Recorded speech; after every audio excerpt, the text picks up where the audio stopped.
merci de nous écouter aujourd'hui. Merci également pour ceux qui nous regardent sur la page de Radio Piquant. Et merci à vous, Evelyne Corbière, d'être présente aujourd'hui. Merci. Merci. Alors, Evelyne, vous faites partie de l'UFR, c'est-à-dire Femmes debout. C'est ça, l'Union des femmes réunionnaises, avec comme slogan Femmes la Réunion, Femmes debout. Voilà. Alors, est-ce qu'on peut savoir qui en est la créatrice de l'UFR ?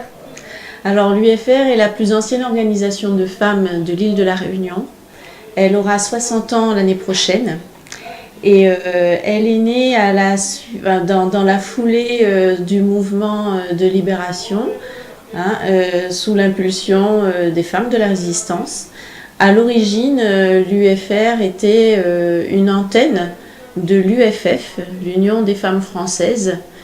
Donc en 1958 a été fondée l'Union des femmes de la Réunion, qui est devenue l'Union des femmes réunionnaises. Voilà, pour la petite histoire. Alors en 60 ans quand même, je pense que vous avez réalisé pas mal de choses.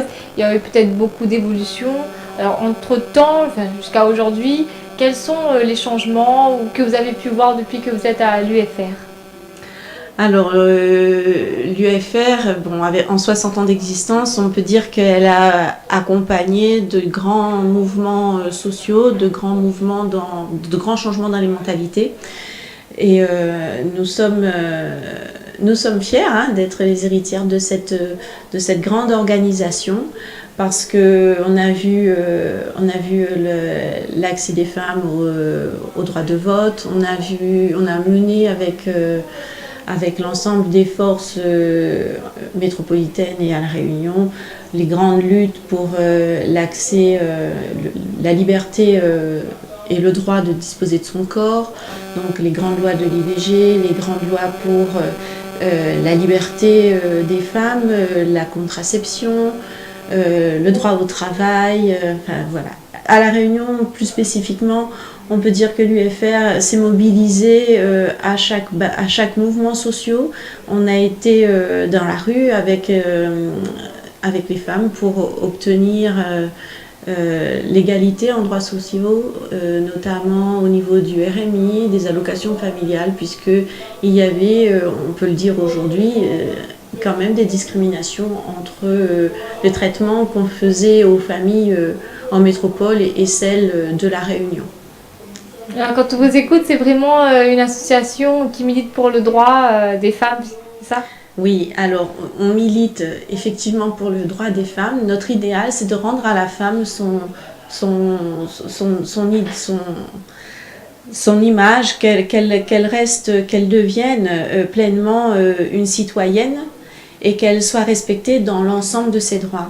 Donc la liberté pour nous, c'est un droit fondamental et qui doit être défendu chaque jour. Alors à l'heure actuelle, quels sont, on va dire, les objectifs que l'UFR se vise pour le droit des femmes ? Alors ce sont toujours les mêmes. Aujourd'hui, on est dans des batailles où on voit bien qu'il faut sortir du cas particulier pour accéder à une liberté réelle et une égalité réelle entre les hommes et les femmes et entre les femmes de tous les milieux. Donc elle est là la difficulté, parce qu'on a, nous on est sollicité par des femmes qui sont victimes de discrimination, victimes de violence, beaucoup victimes de violence, victimes de harcèlement au travail ou même dans le cadre privé. Et donc la première de nos actions, et qui est une action de fond, c'est d'accompagner ces personnes, de les aider, de les conseiller, de les orienter vers les structures, vers des partenaires pour que leurs droits soient reconnus. Et à côté de ça, nous menons effectivement nous militons pour que ces droits soient reconnus, pour que la loi soit appliquée, et quand elle est défaillante, mais qu'elle soit complétée pour que effectivement toutes les femmes se sentent libres et protégées. Voilà. Alors dans le cadre où une femme est victime de violence, comment est-ce que vous allez l'orienter ? Alors, ça, c'est vraiment du cas par cas. Nous avons des demandes qui sont multiples. Ça peut être une première démarche ou alors on pousse la porte de l'UFR quand on est en bout de course. Alors, selon la situation, la réponse est différente, bien sûr. Et selon la situation de la personne, si elle est seule, si elle a des enfants, si elle est propriétaire, si elle est copropriétaire, toutes ces questions-là qui se posent, nous devons aider la personne à y répondre, à trouver la solution pour qu'elle ne se sente plus en danger, qu'elle soit effectivement mise à l'abri et qu'elle puisse retrouver une vie normale, un équilibre de vie serein pour elle et ses enfants quand elle en a. Et à ce niveau, c'est-à-dire par rapport au cas qu'on recense chaque année des femmes battues, est-ce que selon vous, ce que vous voyez, ça a diminué, augmenté ou peut-être stagné? Alors, non, la question est complexe. Oui, alors la situation, elle s'améliore dans un sens, celui-là, c'est-à-dire que les femmes, aujourd'hui, hésitent moins et osent porter plainte, brisent le silence et parlent de leur situation. Ça, c'est une réelle avancée.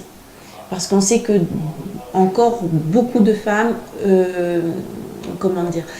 refusent de porter plainte, gardent le silence et taisent la violence qu'elles subissent. À La Réunion, on note que les femmes portent plainte, dénoncent. Donc on voit une augmentation des faits de violence qui sont recensés aussi bien en gendarmerie qu'en commissariat. Donc ça, c'est une avancée. Après, il y a encore toutes les réponses qu'on doit apporter, toutes les mesures qu'on doit mettre en œuvre pour qu'elles se sentent protégées. Il y a l'accueil des victimes, il y a la prise en charge et le parcours de santé. Et puis, il y a aussi à prendre en compte le statut des enfants dans ces situations particulières. Donc, quand on regarde l'ensemble de la situation, eh bien, nous restons inquiètes et fortement mobilisées.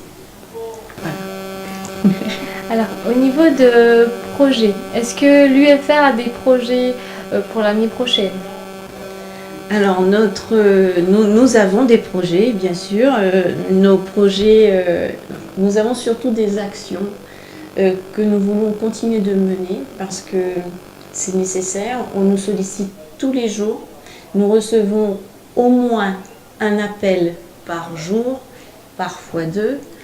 Ce sont des situations qui ne se règlent pas en un claquement de doigts. Donc ce sont des personnes que nous devons accompagner pendant un certain temps. Donc tout ça, ça c'est notre action de base et notre action de fond. Parce que ça demande beaucoup d'énergie, beaucoup de temps, beaucoup d'attention, de bienveillance, beaucoup d'écoute. Et donc ça, c'est notre première action qu'on a toujours menée. Et il y a aussi, nous participons à des événements pour sensibiliser, pour prévenir, pour informer sur ce que c'est que la violence, sur comment réagir dans des situations violentes, quels sont les moyens de répondre à ces situations-là. Donc nous répondons aussi à des invitations d'autres partenaires.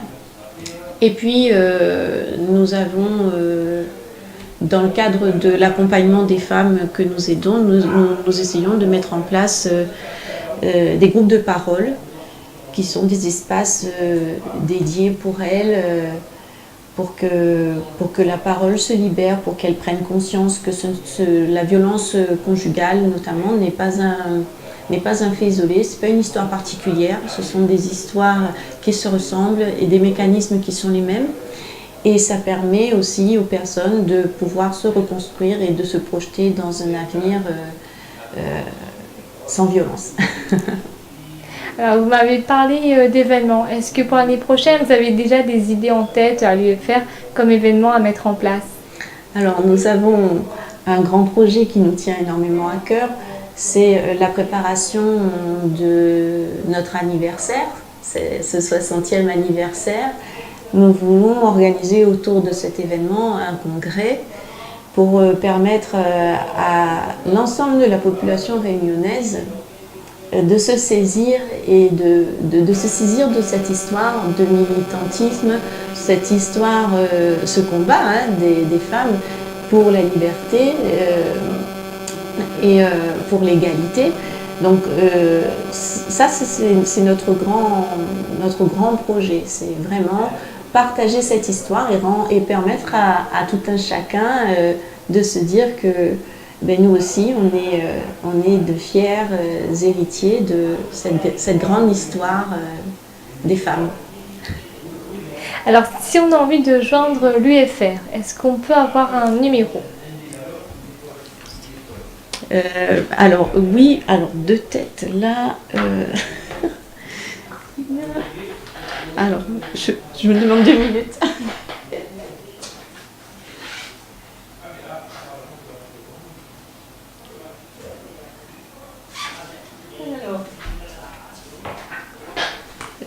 Hop là.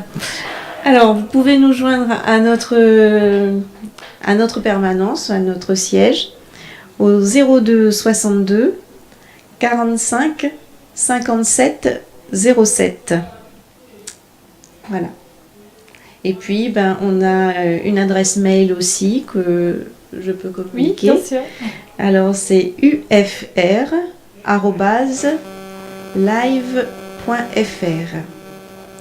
Voilà. Nous avons aussi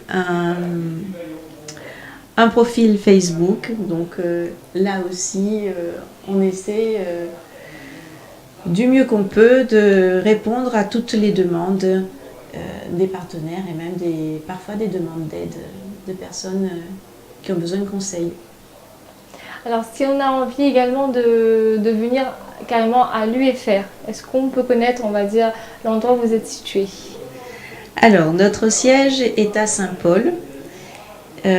Alors, on est au 19 Chaussée Royale à Saint-Paul.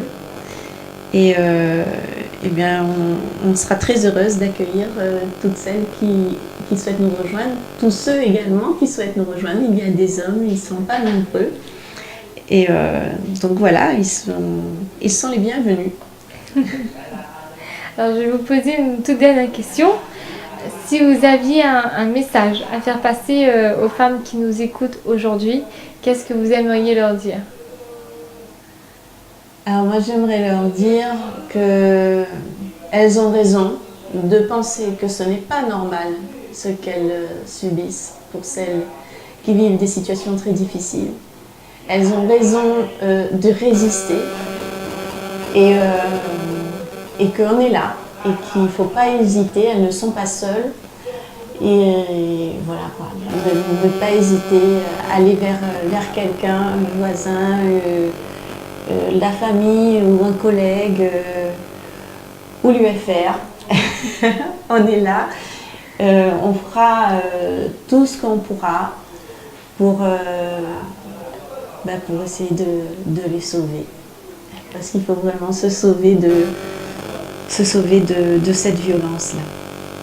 Merci Evelyne, en tout cas, pour ces beaux messages adressés aux femmes de Lille. Et je vous dis, j'espère, à très bientôt. Merci à vous. Auditeurs, auditrices, c'était avec moi Evelyne Corbière de l'UFR.